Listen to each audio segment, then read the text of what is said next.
bienvenue dans une nouvelle vidéo. Aujourd'hui on se retrouve avec 3 recettes express, vraiment pour les jours où t'as vraiment la flemme de faire à bouffer quoi. Alors à manger, c'est plus joli. C'est clair. Alors c'est parti, sans plus attendre, voici la première idée recette. Alors pour la première recette, je vous propose, Marisa, des galettes de sarrasin, donc une galette de sarrasin en tout cas. Donc moi j'utilise toujours des galettes de blé noir que j'achète chez Lidl. C'est pas cher, la composition est excellente et c'est vraiment hyper pratique pour les soirs de grosse flemme où t'as vraiment mais pas aucune envie de cuisiner, mais que t'as pas envie d'aller non plus gaspiller ton argent chez McDo quoi. Voilà. Ensuite, pour la garnir, là, ce jour-là, j'ai fait très simple parce que j'avais pas grand-chose dans mon frigo. J'ai pris de la purée de tomates, un œuf, du fromage de chèvre et également quelques olives. Mais vous mettez vraiment ce que vous voulez. Vous pouvez mettre de la ratatouille. Bon, maintenant, on est en automne, donc c'est mort. Mais vous voyez ce que je veux dire. Vous mettez ce que vous voulez. Donc moi, je commence par beurrer ma poêle avec un peu de beurre clarifié. Isadora, elle n'utilise pas du tout de beurre. Non, donc au choix, j'aurais pu ne pas utiliser de beurre, mais moi, j'en mets toujours un petit peu. Je place ma galette dans ma poêle et ensuite j'étale du tomate coulis, comment on dit ça ? J'étale de la sauce tomate. J'étale de la sauce tomate, merci beaucoup Isadora. Un petit peu de sauce tomate et ensuite je vais assaisonner. Donc là c'est un mix d'épices un peu épicées et des herbes de Provence. Merci Marisa pour tes informations toujours très utiles. Je casse également un œuf par-dessus. Et ensuite, j'ajoute mes olives et mon chèvre. C'est vraiment très simple. Et cette galette, elle avait un super goût de pizza, mais c'était vraiment une tuerie. J'ai trop aimé. Ensuite, je rajoute un petit peu de poivre. Et une fois que le blanc d'œuf est cuit, il n'y aura plus qu'à rabattre de chaque côté la galette. Et ensuite, on la dresse sur notre assiette et on accompagne ça d'une salade. Donc moi, c'était un mélange de jeunes pousses. J'aime beaucoup cette salade-là. Et voilà, un repas du soir. Moi, c'était pour le soir en tout cas. Un repas du soir hyper rapide, délicieux. Que demander de plus ?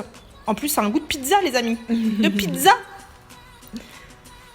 Pour la deuxième recette, c'est moi, Isadora, qui vous propose un gratin de pâtes. La recette vient d'une d'entre vous qui s'appelle donc Janelle Suzon, qui nous a proposé cette recette et depuis, on la fait quand même super souvent et c'est très bon.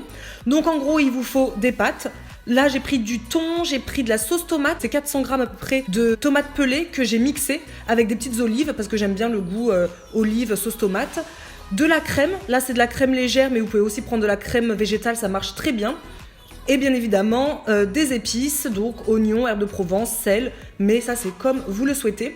Et vous allez voir, il n'y a rien de plus simple pour ce gratin express. Vous prenez un plat à gratin, vous mettez vos pâtes crues, oui, vos pâtes crues dans votre plat.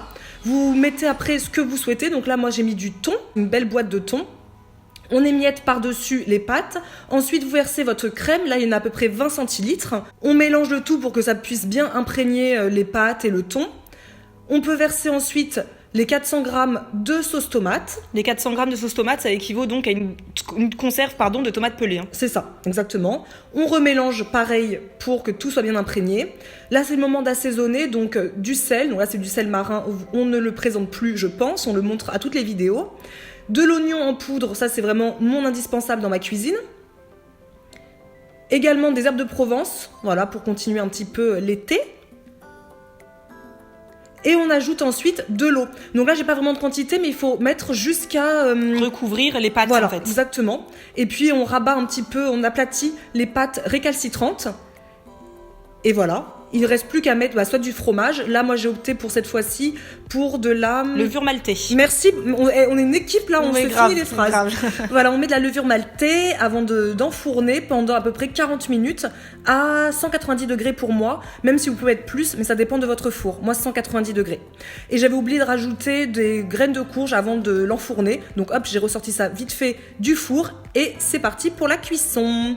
Donc en fait, on dit que c'est un repas express parce que vraiment la préparation est extrêmement rapide. Vous avez juste tout à mettre dans un plat à gratin.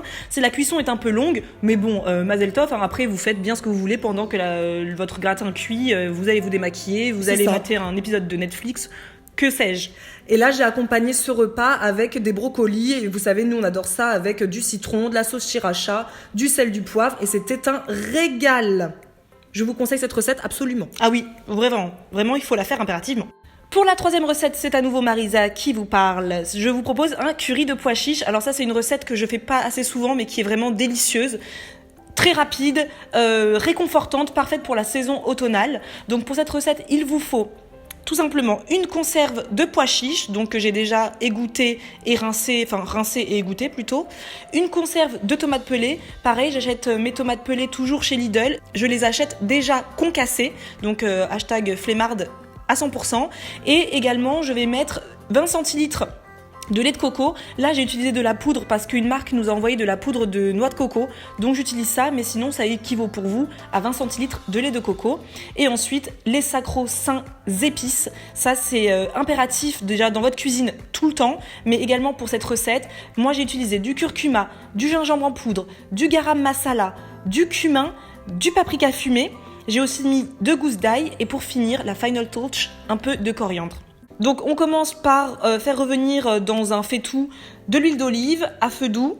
Ensuite, je presse 2 gousses d'ail. Voilà, il faut vraiment le faire à feu doux pour pas que l'ail crame parce que ça va très très vite, hein, l'ail à cramer. Hein. Et ensuite, j'ajoute tout de suite mes épices. Donc là, j'ai mis 1 cuillère à soupe de garam masala. C'est l'épice indispensable pour cette recette. 1 cuillère à café de cumin, 1 cuillère à café de paprika fumé, mon épice préférée au monde. 1 cuillère à café de gingembre en poudre. Donc là, c'est pratique quand on est flemmard d'avoir du gingembre en poudre sous le coude. Et 1 cuillère à café de curcuma. Donc je fais revenir le tout juste pour que les épices, vous savez, j'ai envie d'employer un terme savant en cuisine, mais je ne sais pas, donc je dis rien du tout. Et ensuite, on met directement les conserves, donc conserve de tomates pelées, conserve de pois chiches. Je remue le tout et j'ajoute le lait de coco. Donc là, vous, si vous avez du lait de coco liquide, vous le mettez maintenant. Moi, je mets ma poudre de noix de coco que je dilue avec 20 centilitres d'eau. Voilà. C'est quand même chouette ce truc. Ouais, c'est vraiment pas mal. J'ai pas utilisé encore. Et ça se conserve hyper bien. Du coup, c'est très très bien. Même mieux que le lait de coco. Exactement. Donc je remue un petit peu pour moi pour dissoudre la poudre et ensuite j'ajoute un peu de poivre et un peu de sel. Vous le connaissez celui-là, l'herbe amare, on l'utilise au quotidien. Je mélange vite fait, voilà, encore une fois pour que le poivre soit bien dilué dans la sauce. Je recouvre et là vous n'avez plus qu'à laisser mijoter 10 minutes si vous êtes vraiment pressé, jusqu'à 15 minutes, 20 minutes, ça c'est le top du top. Et puis voilà, il ne reste plus qu'à servir avec une belle portion de riz blanc. Et en plus là je suis trop fière parce que je l'ai fait trop bien cuire. C'est la première fois que je fais cuire du riz aussi bien. J'achète plus mes riz en sachet. Et ensuite je rajoute toujours un peu de filet de jus de citron vert sur les currys. C'est primordial les amis. C'est la base. C'est la base. Et évidemment le coriandre ou la coriandre. La coriandre. Dire que je détestais ça il y a encore quelques années, mais maintenant c'est mon herbe préférée. Et un petit peu, pour le côté un peu esthétique, j'ai rajouté un petit peu de graines de sésame doré.